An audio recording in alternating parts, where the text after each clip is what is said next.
আসসালামু আলাইকুম ওরহমতুল্লাহি ওবরাকাতু। প্রিয় প্রবাসী ভাইরা সকলে কেমন আছেন? আশা করি যে আপনারা ভালো আছেন। আলহামদুলিল্লাহ, আপনাদের দোয়ায় আমরা অনেক অনেক ভালো আছি। প্রিয় মালয়েশিয়ান প্রবাসী ভাইরা, অনেকেই আপনারা যে বিষয়টা আমাদের কাছে প্রশ্ন করেন যে ভাইয়া, মালয়েশিয়াতে আরটিকে 3 প্রোগ্রামটা চালু হওয়ার সম্ভাবনা কতটুকু, প্লাস এটা কবে চালু হতে পারে, এই বিষয়ে আমাদেরকে একটু জানাবেন। তো প্রিয় প্রবাসী ভাইরা, এই প্রশ্নগুলো যারা আপনারা অনেকেই করছেন, বিভিন্ন ফেসবুক পেজ থেকে শুরু করে আমাদের হোয়াটসঅ্যাপে নক করে যে যারা এই প্রশ্নগুলো বেশি করেন, তাদের জন্য কিন্তু আজকের ভিডিওটা তৈরি করা। তাহলে কিন্তু আজকের ভিডিওটা দেখে কিন্তু আপনারা সম্পূর্ণ ডিটেলসটা জানতে পারবেন যে আসলেও আরটিকে 3 প্রোগ্রামটা চালু হওয়ার সম্ভাবনা কতটুকু, প্লাস এটা কবে থেকে চালু হতে পারে। তা চলুন বেশি কথা না বলে আজকের আপনার ভিডিওটা শুরু করি। ভিডিওটা শুরু করার আগে আপনাদের কাছে একটা রিকোয়েস্ট, যারা এখন আমাদের মাই প্রবাসী ইউটিউব চ্যানেলটা সাবস্ক্রাইব করেননি, একটু কষ্ট করে লাল লগেন সাবস্ক্রাইব বাটনে ক্লিক করে সাবস্ক্রাইব করে নেবেন। প্লাস যারা এখনও আমাদের মাই প্রবাসী মোবাইল অ্যাপসটা ডাউনলোড করেননি, গুগল প্লে স্টোরে গিয়ে আমাদের মাই প্রবাসী অ্যাপসটা লিখে সার্চ করলে আমাদের মোবাইল অ্যাপসটা পেয়ে যাবেন। অ্যাপসটা একটু কষ্ট করে ডাউনলোড করে নেবেন। আমাদের অ্যাপসটা দিয়ে মালয়েশিয়ান ভিসা থেকে শুরু করে মেডিকেল আপনারা খুব সহজে চেক করতে পারবেন শুধুমাত্র পাসপোর্ট নাম্বার দিয়ে। প্লাস আপনারা মালয়েশিয়া থেকে শুরু করে বিভিন্ন দেশের বিমান টিকিট পারচেস করতে পারবেন অল্প খরচে, সীমিত রেটে, এজেন্সি রেটে কিন্তু আপনারা বিমান টিকিট পারচেস করতে পারবেন আমাদের অ্যাপসের মাধ্যমে। তো প্রিয় প্রবাসী ভাইয়েরা, চলুন আমরা ভিডিওর মূল তথ্যে চলে যাই।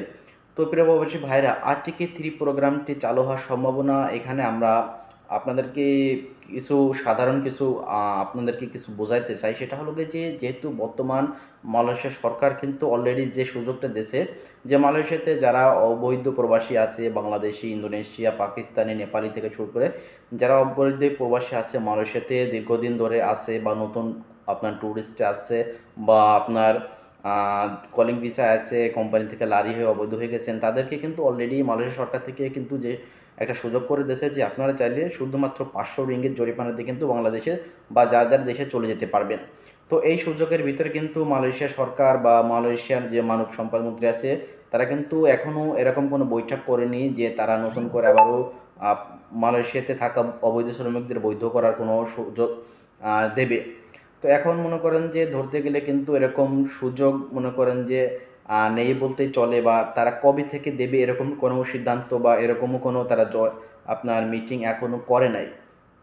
তো এখনও এটা আপনাদেরকে একটা জিনিসই ভাবতে হবে যে এখন কিন্তু অলরেডি মালয়েশিয়াতে কিন্তু আপনার আরটিকে 3 প্রোগ্রামটা চালু হওয়ার সম্ভাবনা খুবই কম বর্তমান সময়ে।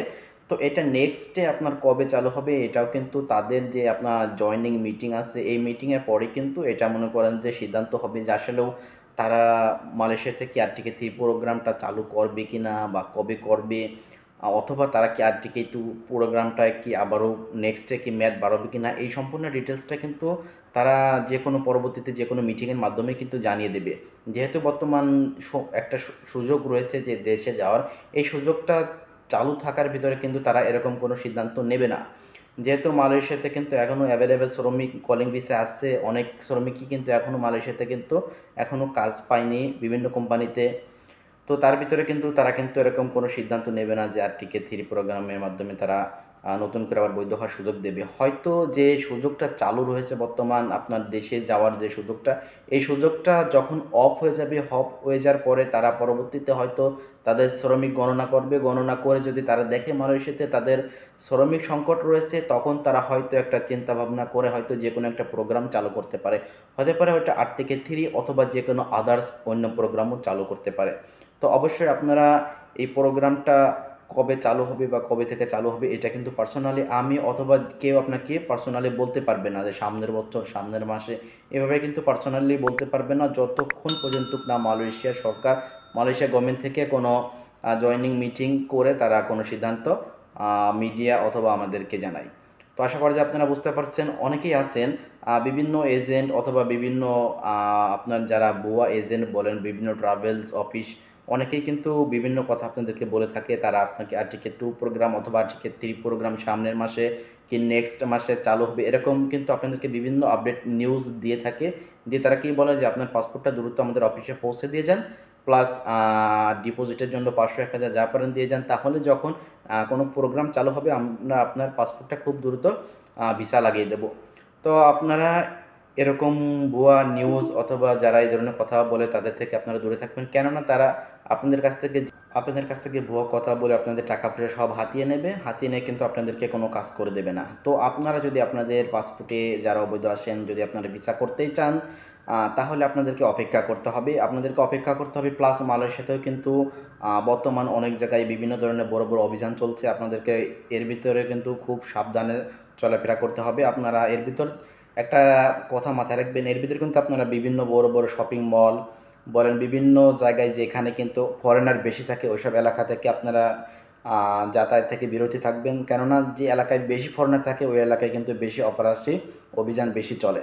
তো এটা কিন্তু মাথায় রেখে আপনারা অবশ্যই চলাফেরা করবেন মালয়েশিয়াতে।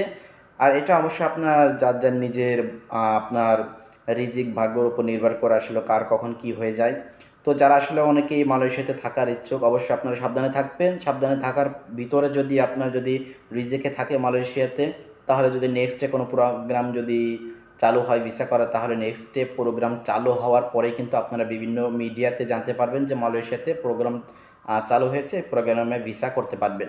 যখন আপনারা বিভিন্ন মিডিয়া ইউটিউব চ্যানেলে আপনারা শুনতে পারবেন, তখন কিন্তু আপনারা বইগুলো বা পাসপোর্টগুলো আপনার এজেন্সি আপনার কোম্পানির সাথে যোগাযোগ করে জমা দেবেন। তাছাড়া এখন আপনারা বিভিন্ন ভুয়া নিউজ, বিভিন্ন এজেন্টের অফিসে আপনাকে বিভিন্ন কথা বলে আপনার কাছ থেকে পাসপোর্ট ডিপোজিট নেবে, এইগুলো দেওয়া থেকে বিরত থাকবেন। তো আশা করি যে আপনারা আজকের ভিডিওটা বুঝতে পারছেন। যদি ভিডিওটা বুঝতে কোনো সমস্যা হয় অথবা যে কোনো তথ্য জানতে, আমাদের ভিডিও ডিসক্রিপশন বক্সে আমাদের হোয়াটসঅ্যাপ নাম্বার দিয়ে থাকবে, হোয়াটসঅ্যাপ গ্রুপের লিঙ্ক দিয়ে থাকবে। আমাদের হোয়াটসঅ্যাপ গ্রুপ লিঙ্কে জয়েন করে যে কোনো প্রশ্ন করলে আমরা আপনাকে হেল্প করার চেষ্টা করব। ধন্যবাদ আজকের ভিডিওটি দেখার জন্য, অনেক অনেক ধন্যবাদ জানিয়ে আজকের ভিডিওটি শেষ করছি। আসসালামু আলাইকুম।